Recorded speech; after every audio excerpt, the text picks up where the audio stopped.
Hey everyone, check out one of our latest product, a 14-inch shower head with a 14-inch adjustable arm, plus a handheld sprayer with a powerful jet mode. Let's start with the unboxing. The packaging is simple but sturdy. Open the box, first thing you'll notice is the huge 14-inch top shower head. And we have the 70-inch flexible hose.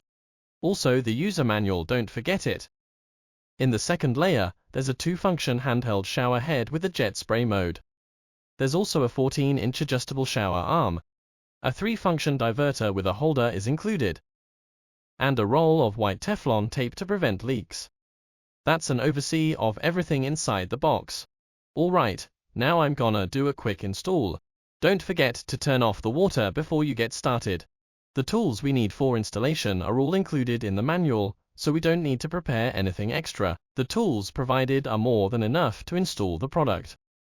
This is what it looks like after installation. This rainfall shower head is really huge, and the experience of using it is very luxurious. In addition to the regular spray mode, the handheld shower has a powerful wash mode, perfect for cleaning walls or removing stains from the toilet.